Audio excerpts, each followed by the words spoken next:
Se ele tivesse espancado você até a morte, se ele tivesse tirado você do mundo, eu teria revirado os confins da terra até achar esse pilantra desprezível, adorador da morte, e mandar ele pro inferno. Você não entende. Acho que nunca entendeu. O quê? O quê? Que seu código moral não permite? É tão difícil passar do limite? Não, por tudo que é mais sagrado, não! Seria fácil demais. Tudo que eu sempre quis foi matá-lo. Não se passa um dia sem eu querer fazer com que ele pague pelas crueldades que fez com todos e então, no fim, acabar com ele. Ah, então você pensa em mim. Mas se eu fizer, se eu me rebaixar a esse nível, não conseguirei voltar. A resposta do seu filho está absolutamente errada. Realmente você não consegue, Bruce. Deixar o Coringa vivo é a maior falha no seu código moral, principalmente se tratando de um personagem católico. Se em público ouves alguém blasfemar contra Deus, repreende-o com veemência. Se necessário, dá-lhe uma bofetada e santifica tua mão com a pancada. Se por isso morreres, grande será tua recompensa no céu. E sim, o Batman é católico. Antes de começar, quero deixar claro que esse vídeo não é uma análise do filme Batman contra o Capuz Vermelho, ou qualquer versão específica. Na verdade, esse vídeo analisa os personagens de modo geral. Claro que baseado em versões que respeitam a essência da obra, né? Então, nada de Bat-emo vampiro que brilha. Desculpe por ser Batman. Sua amiga se meteu com as pessoas erradas. Ela foi ingênua. Você devia ter explicado melhor. O que você tá querendo insinuar? Que as suas escolhas têm consequências. Pelo amor de Deus, escolhas? Eu não sei quem você é, mas tá na cara que você cresceu com dinheiro. Me desculpa. Pelo que eu falei.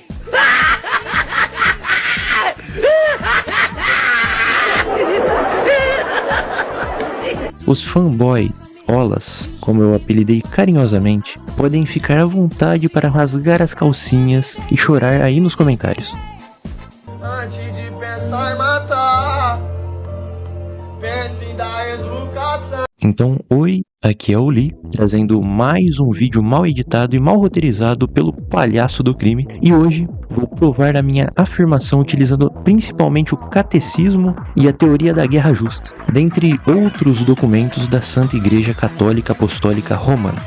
Então já deixa o like se você gostar, se inscreve no canal se você não é inscrito e ativa o sino para não esquecer. E bora que bora! Você está cansado de abrir o guarda-roupa e ver aquelas camisas genéricas, sem personalidade, velhas, empoeiradas e se sentir um boomer nacionalista milico broxa apoiador de Vargas?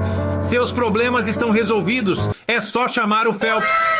Ele traz a solução para os senhores e senhoritas através da loja Independência, ou Morte, uma loja católica monarquista antissistema para pessoas com personalidade, que tem estampas do próprio Phelps Lee, estampas da Irmandade Cruzada, além de estampas exclusivas, glorificando o nome de nosso Senhor Jesus Cristo, sua mãe Maria e todos os nossos santos, enaltecendo nossa monarquia e todas as figuras históricas imprescindíveis de nosso país, antes de virarmos o chimpanzil. Por isso é melhor chamar o Phelps. Então não perca tempo. Acesse o link na descrição e garanta já o seu manto My Sir e My Lady. E fique com o vídeo. O que é moral? Primeiro temos que entender este conceito que não é abstrato e nem subjetivo. Diferente do que o seu professorzinho afeminado, que se veste com a camisa do Che e usa pronome neutro, está acostumado a dizer em suas aulas. Na verdade, a moral é um conceito concreto e absoluto. Olha que tem até cursos de direito por aí ensinando que a moral é relativa, que ela é subjetiva. Enfim, a moral é nosso Senhor, nosso Deus trinitário, o Pai, o Filho e o Espírito Santo, que por sua vez é a suma bondade e suma justiça. Deus sendo infinitamente bom e infinitamente justo, fonte suprema do bem, estabelece a moral como uma lei que reflete a sua sabedoria e amor. Dessa forma, a moral é composta por duas leis, a lei natural e a lei revelada. A lei natural é a participação da criatura racional, o homem, na lei eterna, inscrita na natureza humana pela razão. Ou seja, a lei natural está intrínseca no ser humano. Nascemos com ela, e por conta dela sabemos distinguir o certo do errado, sabemos a diferença entre bem e mal. Ela é inscrita nos corações de todos, independente da revelação de Cristo, independente de classes sociais, de etnias, de sexos. Nós somos vítimas das nossas escolhas, e sempre temos escolha. Sempre podemos e devemos escolher o que é certo. Seja qual for a situação, seja qual for o conflito que tivermos dentro de nós, sempre temos uma escolha. Foi isso que o meu amigo Harry me ensinou. Ele escolheu ser o melhor que podia ser. Porque são as nossas escolhas que fazem de nós o que somos. E sempre podemos escolher aquilo que é certo. Então, a lei natural se manifesta como inclinações ao bem que a razão discerne como deveres morais. Por exemplo, vida, procriação, conhecimento de Deus, vida social. São Tomás de Aquino explica que ela é, abre aspas, a lei pela qual o homem é inclinado a agir segundo sua natureza racional, fecha aspas. Com o primeiro preceito, abre aspas, o bem deve ser feito e perseguido e o mal evitado, fecha aspas.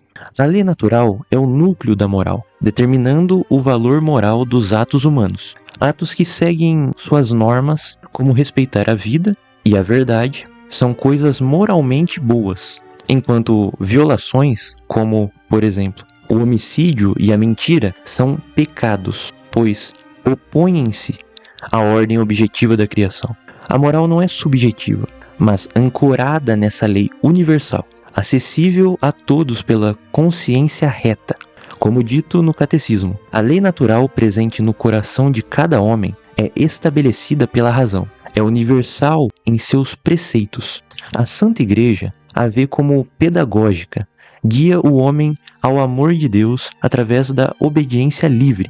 Na teologia moral, ela integra-se à graça, evitando uma moral puramente autônoma. A outra lei que compõe a moral é a lei revelada, que é a manifestação explícita da lei eterna e natural por meio da revelação divina. A lei revelada está dividida entre a antiga lei, onde temos os 10 mandamentos e as prescrições do Antigo Testamento, que expressam perfeitamente a lei natural em contexto histórico, preparando o povo para a chegada de Cristo, enquanto a nova lei está centrada em Cristo e no Espírito Santo.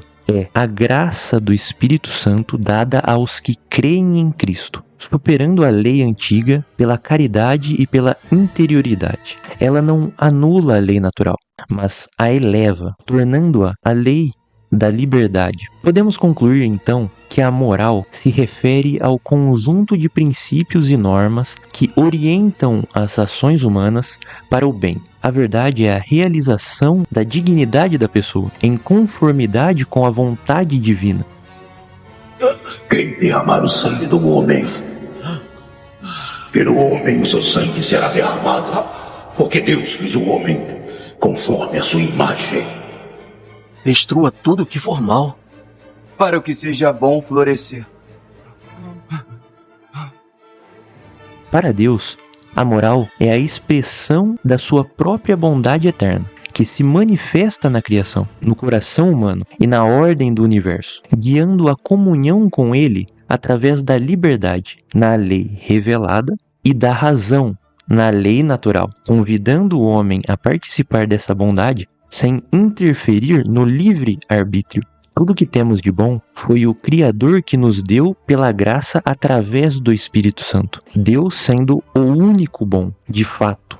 A gente vê isso até em Mateus capítulo 19, versículo 17. E isso nos revela que a moral não é um fardo, mas um caminho para a felicidade eterna. Pois, abre aspas, o Pai deseja que todos os homens se salvem e cheguem ao conhecimento da verdade. Fecha aspas. A moral é o reflexo da sua providência amorosa, que ordena a criação ao bem comum e a comunhão com ele. Qualquer desvio da moral, como o pecado, rompe essa ordem, mas Deus oferece a graça para restaurá-la, como visto na própria redenção por Cristo. E é aí que está a importância dos sacramentos e da Santa Igreja Católica. Restabelecer a ordem que foi perdida ao cometermos os pecados e fazer a gente praticar as virtudes ensinadas por Jesus Cristo.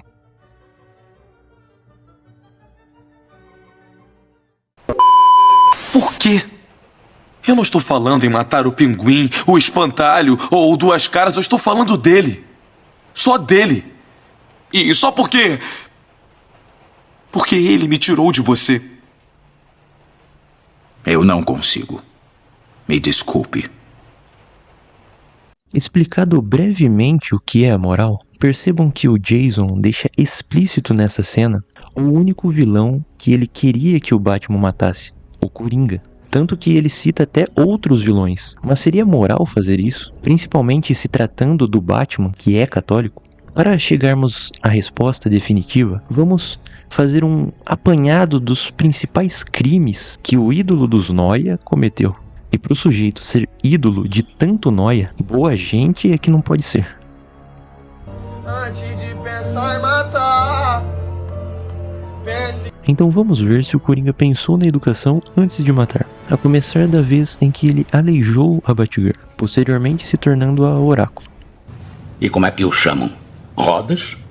Isso foi na história Piada Mortal de 1988. Nessa mesma cena em que ele dá o tiro a queima-roupa nela, ainda deixam a entender que o Coringa estudou a Bárbara.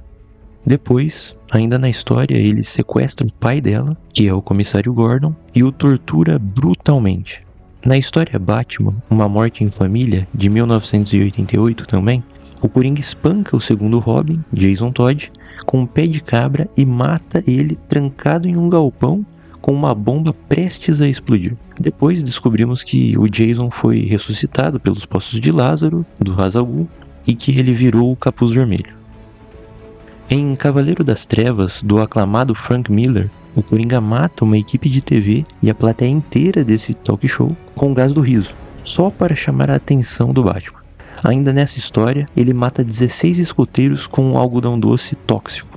Na saga Terra de Ninguém, de 1999, ele sequestrou bebês de uma maternidade e matou uma policial, Sarah Eason, que é a esposa do comissário Gordon. Ele já explodiu um colégio cheio de crianças e adolescentes na história Batman Cacofonia, de 2009. Já fez chover vidros envenenados em Gotham, matando e ferindo diversas pessoas. Isso foi na história Batman Confidencial Volume 11. Indo para os jogos. E aí, galerinha do YouTube, hoje vou passar uma dica aí pra vocês aí, como você conservar o seu Play 2 por mais tempo. Não tem como não citarmos um dos maiores crimes do personagem em toda a sua trajetória. Fazer o Superman matar a Lois Lane, que estava grávida, usando o gás do medo do espantalho, forçando ele a matar não só a esposa, como o próprio filho.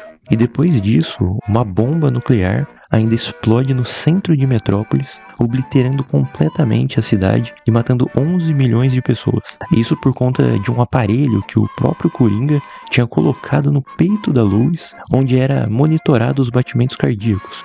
Assim que os batimentos dela pararam, a bomba foi ativada. Na animação que adapta essa história de Injustice, o Coringa ainda monta uma armadilha que mata o Flash Barry Allen.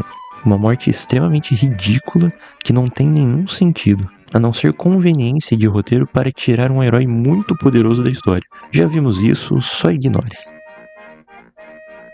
Na franquia Arkham, ainda tem o caos que ele espalha no asilo Arkham logo no início do primeiro jogo, quando escapa e depois cria a toxina Titã, misturando o veneno do Bane com a fórmula do gás do riso, aplicando nele mesmo na batalha final. Indo para a sequência, Batman Arkham City, o Coringa, mesmo doente pela toxina, ainda consegue infectar o Batman com seu sangue, espalhar esse sangue por hospitais de Gotham e ameaça contaminar o sistema de água da cidade, além de armar bombas contendo a toxina ao redor de Arkham City. Por fim, vamos aos filmes para eu não me estender ainda mais, começando com o Coringa emblemático do Jack Nicholson, que contaminou produtos de beleza e higiene com a toxina Smilex, causando a morte de várias pessoas e deixando outras com o sorriso do Coringa, em uma campanha de terrorismo químico. Jack Nicholson, que foi um ótimo Coringa, mas que não se compara ao próximo. O Coringa de Heath Ledger foi muito mais além, considerado o melhor de todos os live actions, inclusive por mim. Em poucas semanas, o desgraçado roubou bancos das máfias da cidade, explodiu hospitais, matou vários policiais, matou o comissário de polícia da época, antes do Jim Gordon assumir, matou uma juíza, matou o âncora do Gotham News, além de vários capangas dessas próprias máfias e outras pessoas, tomando todo o controle do submundo de Gotham. Se não bastasse tudo isso, ele ainda matou o maior amor do Batman naquele período, a Rachel Davis, ao mesmo tempo que transformou Harvey Dent, a maior esperança de Gotham, no vilão Duas Caras. Um vilão esse que mudaria toda a trajetória desse Batman. Mas isso já é história, vocês já sabem. Depois dessa onda de terror por toda a cidade, ele finalmente é derrotado pelo maior detetive dos quadrinhos após ameaçar explodir 2 embarcações, uma cheia de inocentes e a outra cheia de policiais e criminosos. Agora, se o Coringa fez isso em poucos dias, imaginem se ele tivesse o tempo que a Talia e o Bane tiveram no terceiro filme. E aí, gay? Por que está tão sério? Percebam que ao final de Dark Knight é trabalhado muito bem esse dilema moral colocado pelo Coringa. Seria moral os civis inocentes perante as leis do Estado explodirem a embarcação com criminosos para se salvarem? E por que perante as leis do Estado? É importante que façamos esta distinção, pois a pessoa pode não ter violado nenhuma lei civil, mas ter violado a lei natural ou a lei revelada. Por isso, inocente perante o Estado, mas e perante a Deus? Analisando esse contexto, fica evidente que não seria moral. Não só porque tem policiais inocentes perante as leis estatais na embarcação, e também porque podem ter inocentes entre os próprios presidiários, que talvez possam ter sido vítimas de um julgamento falho, arbitrário, enviesado ou por muitos outros motivos. Mas, além disso, como já expliquei, o homicídio viola tanto a lei natural quanto a lei revelada, quebrando a ordem ao cometer tal pecado. Já analisando o contexto do Coringa, sendo um agente do caos que orquestrou toda essa situação ameaçando a virtude social do bem comum e violando a dignidade humana, a morte dele não só seria justificável, como totalmente moral. Isso só analisando o contexto do filme. Quando analisamos todos os outros momentos desse personagem ao longo de tantas histórias e adaptações que eu trouxe aqui, aliás, temos certeza de que essa decisão seria moral, uma vez que o Coringa representa o caos completo e o Batman representa a justiça completa. Concluímos então que o Batman está errado em não matar o Coringa. Essa é uma das falhas presentes no código moral do personagem, que se agrava ainda mais por ser católico. E o Coringa utiliza dessa falha para fazer ainda mais vítimas. Criminosos não são complicados, Alfred. Só temos que descobrir o que ele quer. Com todo respeito, patrão, talvez este homem o senhor não compreenda também. Há muito tempo, eu estava em Burma. Eu e meus amigos trabalhávamos para o governo local. Eles queriam comprar a lealdade dos líderes tribais, subornando com pedras preciosas. Mas as caravanas foram assaltadas numa floresta norte de Rangoon por um bandido. Então nós fomos procurar as joias. Mas em 6 meses, não achamos ninguém que tivesse comprado dele. Um dia, eu vi uma criança brincando com um rubi do tamanho de uma tangerina. O bandido estava jogando as pedras fora. Então por que roubou? Bom, porque ele achou que era um bom esporte, porque alguns homens não procuram nada lógico, como dinheiro. Eles não são compráveis, ameaçáveis, razoáveis ou negociáveis. Alguns homens só querem ver o circo pegar fogo.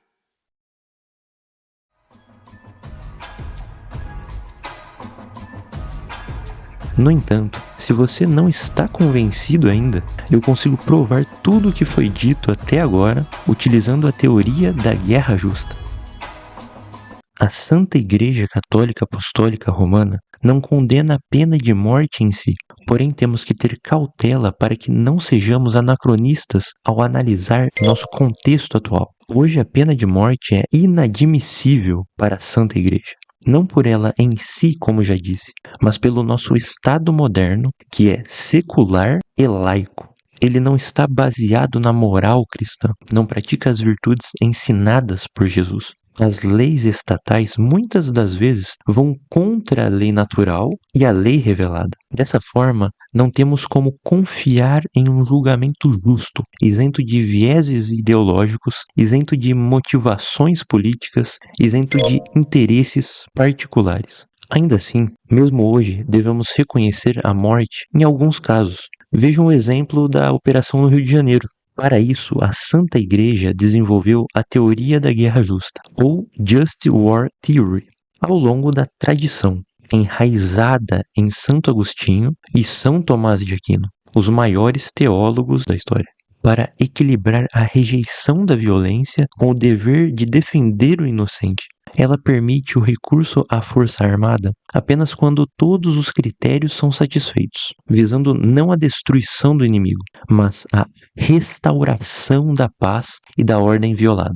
O Compendium da Doutrina Social da Santa Igreja esclarece que a guerra é uma tragédia e deve ser evitada, mas, em casos de agressão grave, a legítima defesa coletiva exercida por autoridade legítima pode envolver o uso proporcional da força, incluindo a morte de combatentes, desde que discriminada de civis e subordinada ao bem comum. Eu faria esse acordo. E você, Yurevich, faria esse acordo? Eu faria esse acordo. Eu não o culpo. É um acordo muito bom. Isso difere radicalmente da pena de morte do Estado moderno. Na guerra, a morte ocorre em duplo efeito: intenção de repelir, não de matar diretamente. Enquanto na punição civil, o ofensor é desarmado, tornando a execução desnecessária e desumanizadora, ainda mais se tratando de todo o contexto moral dentro do Estado moderno em que vivemos atualmente, e que já expliquei aqui. Eu mencionei que, para o uso da força armada, os critérios essenciais da guerra justa devem ser atendidos, e eles são os seguintes: causa justa, a defesa contra a agressão injusta, como o caos terrorista do Coringa que ameaça vidas inocentes em escala bélica, autoridade legítima, somente estados ou coalizões reconhecidas podem exercer esse direito e não indivíduos como o Batman. Ele que é um vigilante que age fora da lei, mas isso muda pela autoridade legítima da cidade de Gotham ser corrupta. Nesse caso, podemos considerar Gotham como um estado de exceção, devolvendo não só o direito ao Batman, como o dever de matar o Coringa. O Batman simplesmente está prestando um serviço público, assim como temos não só o direito, como o dever de se opor às leis injustas e que favoreçam os ímpios. Eu estava me referindo a uma cidade que idolatra um justiceiro mascarado. Gotham City se orgulha de ter um cidadão comum que luta pelo que é certo. Gotham precisa de heróis como você, que foi eleito, não de um homem que pensa estar acima da lei. Exato. Quem elegeu o Batman? Fomos nós. Todos nós que ficamos omissos e deixamos a escória controlar a cidade. Mas é uma democracia, Harvey. Quando os inimigos chegavam aos portões, os romanos esqueciam a democracia e escolhiam um homem para proteger a cidade. Não era considerado uma honraria, mas um serviço público. Proporcionalidade e discriminação. A resposta deve minimizar danos colaterais. Matar o Coringa em combate direto poderia ser proporcional se salvasse multidões, mas bombardeios indiscriminados seriam ilícitos para reduzir os riscos de vítimas inocentes. O que estamos vendo ali em Israel há algum tempo, né? Último recurso. Após diplomacia e sanções, tentativas não letais de repelir a ameaça do Coringa, opções como aliança com a polícia ou contenção prévia devem ser esgotadas para que assim se use forças letais. Essas tentativas não letais já foram tentadas e executadas diversas vezes no universo de Batman, só que não surtiram efeito nenhum, justificando em mais um critério a morte do Coringa. E por fim, o critério da intenção reta. Buscar pela paz restaurativa e não pela dominação pós-guerra. Essa reconciliação, essa busca pela paz e não pelo domínio é obrigatória, ecoando dessa forma a misericórdia divina. Todos esses critérios são baseados na tradição eclesial. O Papa Francisco, que Deus o tenha, no documento Fratelli Tutti, reforça que a guerra moderna, com armas de destruição em massa, claramente atende esses critérios. Então ele condena a guerra como sem sentido e exorta a construção de paz via diálogo, pois toda a vida humana merece proteção incondicional, mesmo de inimigos. O catolicismo até sublinha: a força letal, quando permitida, deve ser acompanhada de oração pela conversão do inimigo, refletindo o mandamento de amar até os adversários, em Mateus capítulo 5, versículo 44. Encerrando finalmente aqui, a guerra justa permite a morte defensiva porque o contexto é de ameaça ativa e armada, onde a não violência imediata custaria mais vidas inocentes. Um duplo efeito moralmente aceitável. No entanto, a justiça restaurativa permanece o ideal pós-conflito. Tratados de paz, julgamentos internacionais e a reabilitação de combatentes rendidos promovem a reconciliação. Como o Compendium ensina, que a paz é o fruto da justiça, que cura feridas sociais e espirituais. Muitas vezes, não existe paz sem guerra. Matar em guerra não é restaurativo em si, mas pode ser um mal necessário para possibilitar a restauração. Essa é a diferença de justiça e vingança. Somos católicos, incluindo o Batman, e como católicos, somos pacíficos e não pacifistas. Isso significa que, se alguma pessoa, grupo ou organização ameaçar o bem comum e violar a dignidade humana, esses devem ser combatidos e, se necessário, de formas letais, que é o caso do Coringa, por justamente ser o terrorista que é. Se você chegou até aqui, comenta. Antes de pensar em dar educação, pense em matar.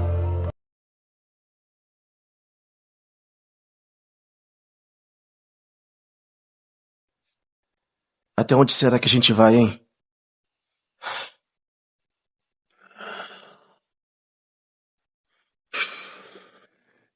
A questão não é até onde. A questão é: você possui a força, o tanto de fé, para ir o quão for preciso ir.